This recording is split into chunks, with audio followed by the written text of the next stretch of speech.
ये आदमी तो गद्दार है यार, एक एक करके इसकी सारी गद्दारियां गिनाता हूं और फिर आपका यहाँ ये जमीर अगर इजाजत दे कि हाँ इसको गद्दार लिखना चाहिए तो लिख जाना, क्योंकि बहुत से लोग लिख रहे हैं और बोल भी रहे हैं।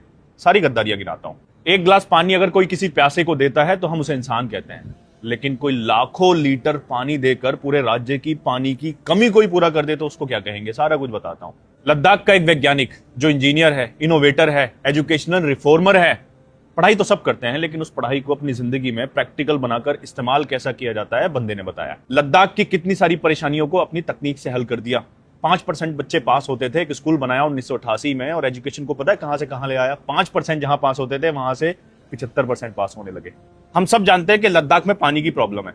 जो बर्फ के पहाड़ होते हैं, ग्लेशियर जिनको हम बोलते हैं, वो पिघल जाते हैं, गर्मी में पिघल जाते हैं। लेकिन बंदे ने आर्टिफिशियल ग्लेशियर बना दिए, मतलब आर्टिफिशियल अपने ही पहाड़ बना दिए जो 10, 15, 20 मीटर ऊंचे और 10, 15, 20 लाख लीटर तक पानी स्टोर कर लेते हैं। तो वहां के गांव की जो गर्मियों में खेती होती है वो इन्हीं ग्लेशियर से होती है। तो ये आदमी गद्दार है। आइस स्टूपा, ये आर्टिफिशियल बर्फ के जो पहाड़ हैं, पूरी दुनिया इस टेक्नोलॉजी को कॉपी कर रही है। कनाडा, स्विट्जरलैंड, ये सब जगह कॉपी किए जा रहे हैं और इसी वजह से रोलेक्स अवार्ड भी मिला है।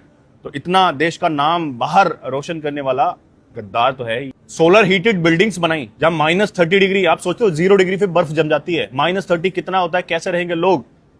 पैसिव सोलर बिल्डिंग्स डिजाइन किए जहां मतलब बिना हीटर के जिन बिल्डिंग्स में रहा जाता है। हमारी सेना के लिए मूवेबल टेंट्स बनाए जहां पर ये बहुत ज्यादा ठंडी होती है, वहां पर इन टेंट्स में हमारी सेना आराम से रह सकती है।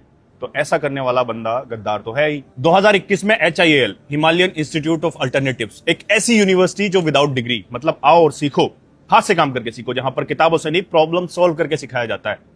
उन्होंने बताया कि एजुकेशन सिर्फ रट्टा मारने का नाम नहीं है, एजुकेशन हाथ से काम करके सीखने का नाम है, और हाथ से काम करके सीख के गांव के बच्चे भी इंजीनियर बन सकते हैं। अब इतना सारा कुछ कोई देश के लिए करेगा तो गद्दार तो है ही। अब अवार्ड सुनिए, क्या क्या अवार्ड्स मिले हैं, पैसे से खरीदे हुए नहीं, जो रियल अवार्ड्स मिले हैं। Magsaysay award 2018, Rolex award 2016, global award for sustainable architecture 2017, international terra award 2016, GQ social entrepreneur of the year 2017, CNN IBN real heroes award 2008, Ashoka fellowship award 2002, green teacher award 2004, governor's medal for educational reformer 1996, the week man of the year 2001, ICA honour award San Francisco 2017।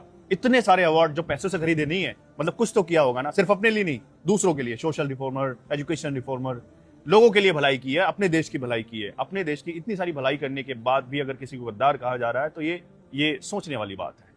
अब बताइए ना, एक इंसान को, एक देशभक्त को, एक भारतीय को, मुझे, आपको, हम सबको कितना कुछ करना पड़ेगा कि उसे देशभक्त कहा जाए? और भी कुछ ज्यादा करना पड़ेगा। अब आपका जो मन कर रहा है, जो आपका दिल, आपका ज़मीर गवाही दे रहा है, वो कमेंट में लिख जाओ।